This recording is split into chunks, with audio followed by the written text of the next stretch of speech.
So hi guys, it's your girl that's just trying back at this again.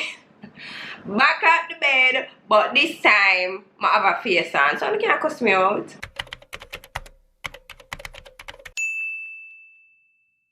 I know I've been missing from episode 9 of 876 and now we're on episode 11, so I'm going to actually post 2 videos today, episode 10 and episode 11, right?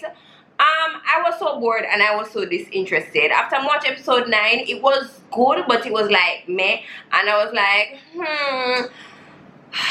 do I have to? I mean, I started something, so I'm gonna have to finish it, but I kind of didn't want to, and I just didn't. But I am back. I literally watched episode 10 and episode 11 one time, and I wrote my review, and that's what I'm here to give you guys. Now this week, surprisingly, we kind of just jumped right into the challenge. There was no lead up to it. They've never did show with the roommate them foolishness in the room, which is usually the case.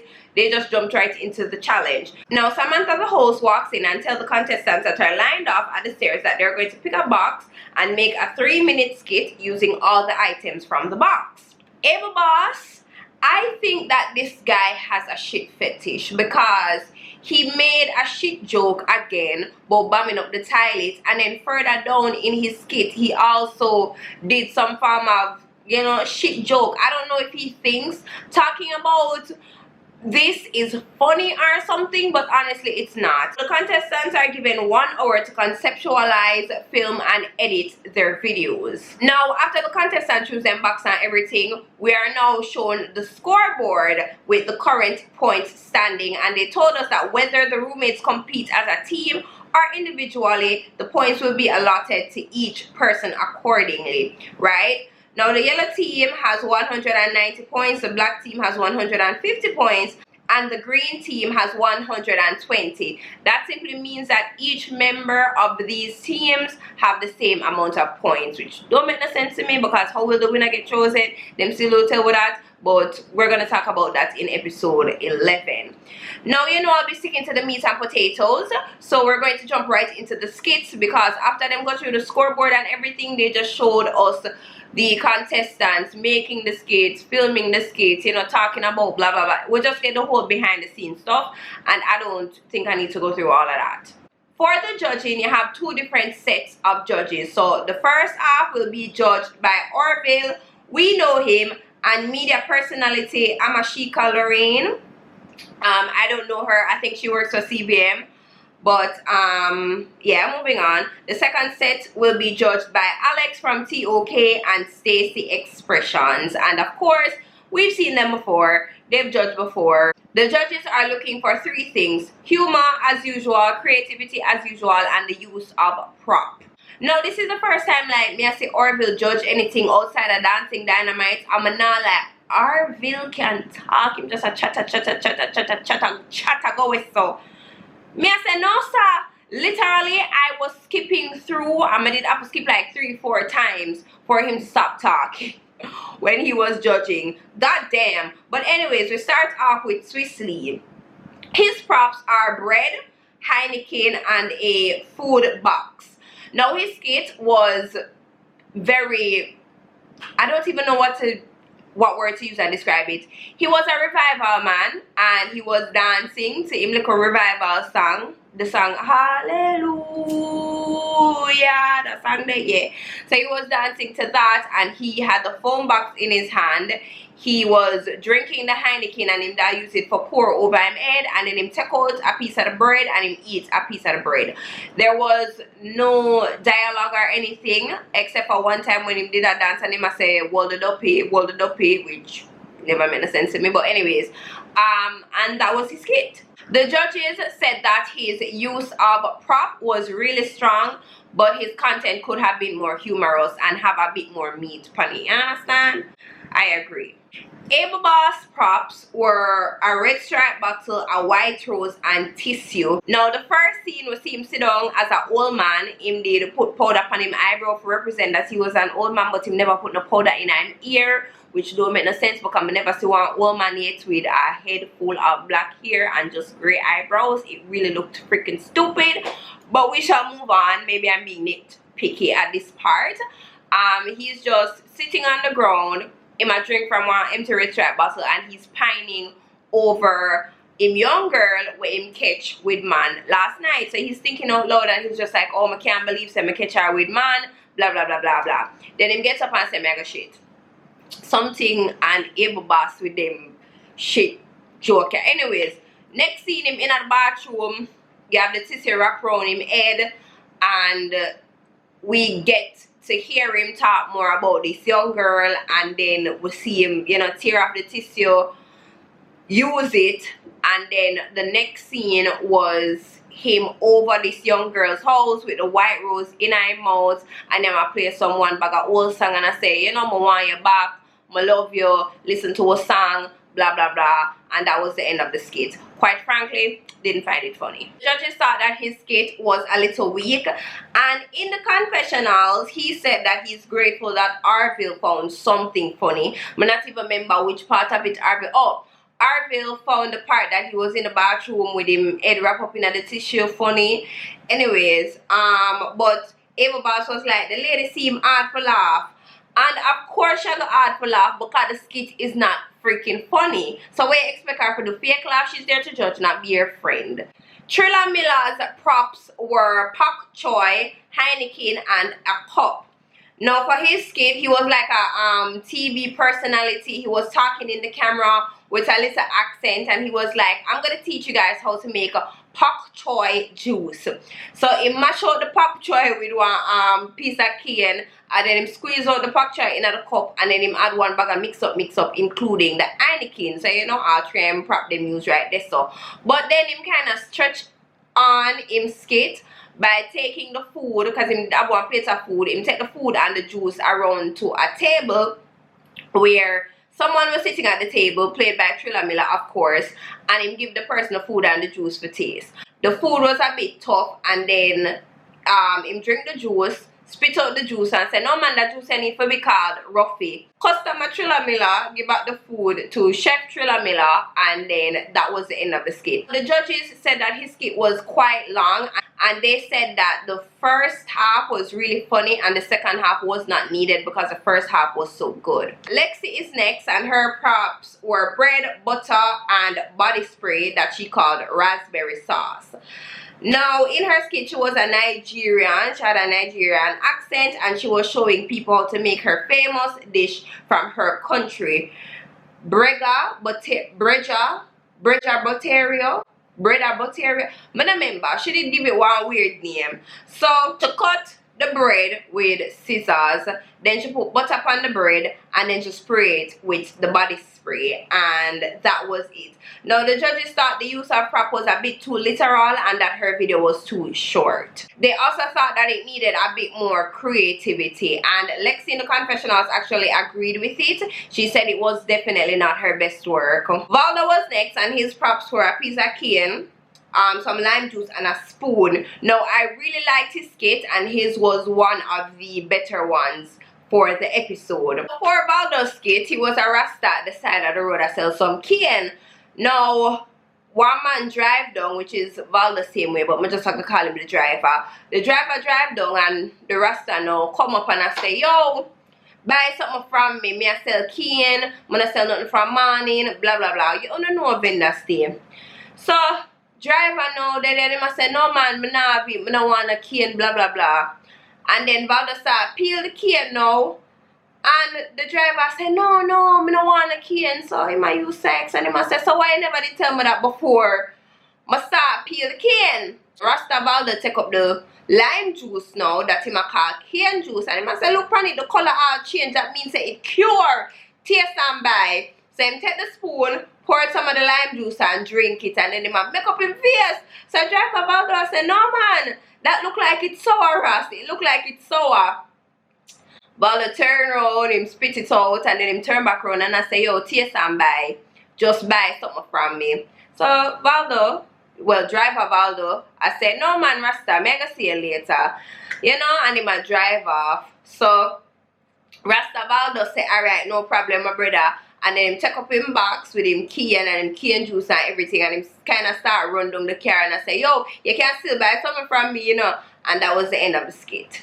The judges, they liked this one. They were actually laughing and they said that they were pretty impressed with what he brought to the table. Now the second half of the judging start, I generally like these judges, but for some reason on this episode, they kept on talking about what they would have done. So they would have watched the skit and they would have said, no man, if I me did it, me would have do this, or you should have do this, or you should have do that, instead of just judging what is there, not judging what they should have done.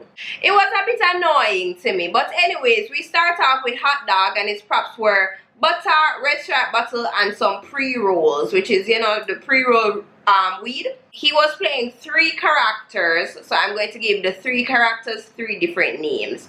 I'm going to call one glasses, I'm going to call one pre-roll, and I'm going to call one close-up. Okay? Glasses there and him a drink him red stripe and him just enjoy himself. Pre-roll there with him pre-rolled spliff, him a take it out and him a, you know, do whatever. And then close-up come on the camera and him a say, Glasses, go on in the bank and go get some butter. Now Glasses gone, jump over one bush with one tripod in him and as him gone, and then him running out the house, which is supposed to be the bank. Him point the tripod pan the bank teller, I'm assuming, and say, yo, give me the butter. And then him slide the butter over, him take up the butter and him a run back.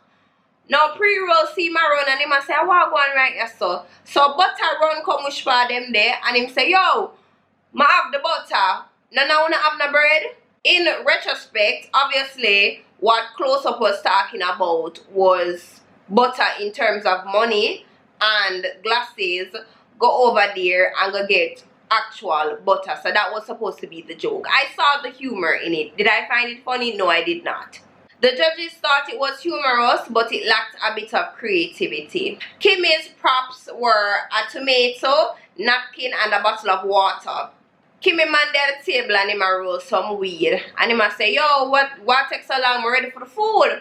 Now Kimmy in the kitchen and she a cook and she a say, you know, wife a wife, mate a mate, I can cook, that's why my man stay.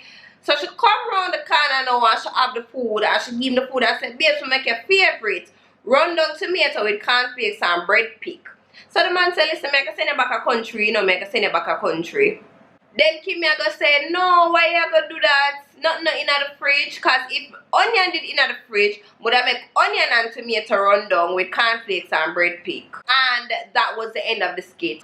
Now the judges didn't find it humorous and they did not know what props were used and same. Now Stacey Expressions sit down there and she was just like, oh, you could have made it way more creative, you could have do this, you could have do that, you could have do whatever. So Kimmy made a good point in the confessionals and she also said it to the judges. She's like, well, you can sit there and you can tell me what you would do and what you could do, but I'm sure in the moment the ideas wouldn't be able to flow that freely. Lando is next and his props were Benjamin's, Red Bull and tomato. Lando is playing a Rasta man and him girlfriend send him to a restaurant. Now him go to fancy restaurant, him sit down, him order number 3. So him finally get him food and then him a tell the waiter, what is aya? This look like shit mixed with paste.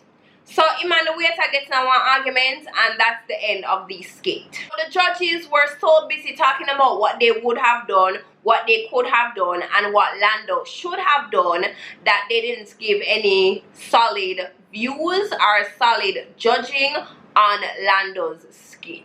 But where Shay is next, and I honestly don't know what all his props were, but I know that hairspray was one and a makeup brush was one. For his skit, he's dressed as a woman and him go one salon with an Asian. And to represent that this person is an Asian, him put white powder on him face. But I already went through this, must say episode 8, so it don't really make no sense me talk about how disrespectful that is, cause at this point him tell the salon person that him come for the one fetty for. So them confused them and say, what the hell is a fetty for? And him say, one fetty for my face. So then them say, oh, a pedicure. But they didn't even correct the joke and say a pedicure is for feet. So him sit down, the salon person sort him out and he might get attitude, he might get in an argument with a salon person, he might say lady 1,000,000 times, and essentially the end of the skit was when he did box the salon person. The skit was just long and made no goddamn sense, and it was very, very not funny. The judges also said that the skit was long and that he should have gotten to the point, but they also said that he has a lot of potential. Oh yes, and them say them can see say him is the youngest out of the group for true. Next is Baba J, and what he got was cinnamon powder, a glass, and a knife. Now he was a pastor preaching and he was telling a story about how he nearly get robbed, and then he put up the knife and say, yo, this is the knife for the people them nearly robbed me with. So after I said that, now we must say cinnamon, as in sinner man. So one of the congregation member them come up now and say, no pastor, a cinnamon, and him show him the cinnamon powder and say, I eat my granny using the porridge at Sunday daytime, so you can try it too. It seasons up everything and it's nice.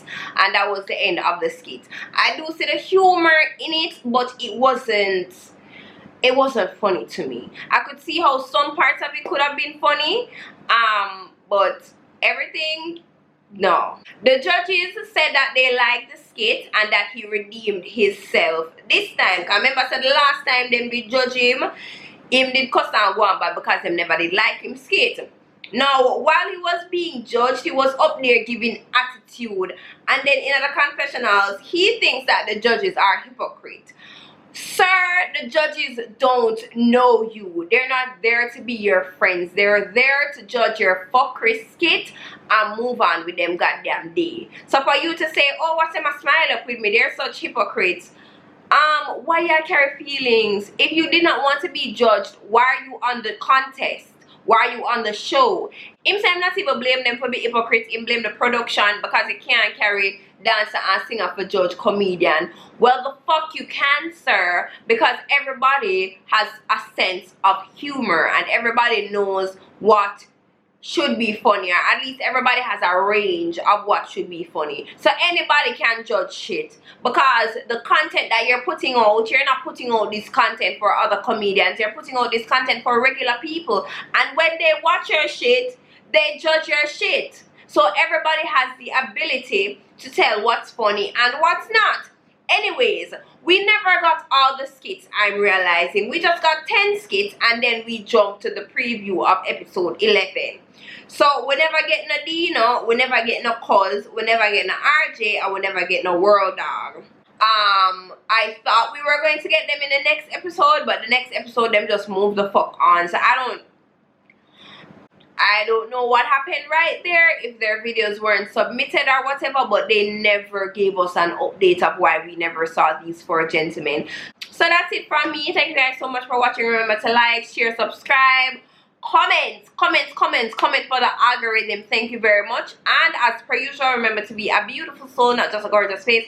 And until I see you next, which is probably an hour from now or 2 hours, I don't know when I'm going to be posting this video, how fast I can edit, where my little fingers. Listen, iMovie have to work with me. So guys, I will see you later. Bye. Oh shit. Did my AC battery die? But Jesus. No, so come there calling. How you put this in?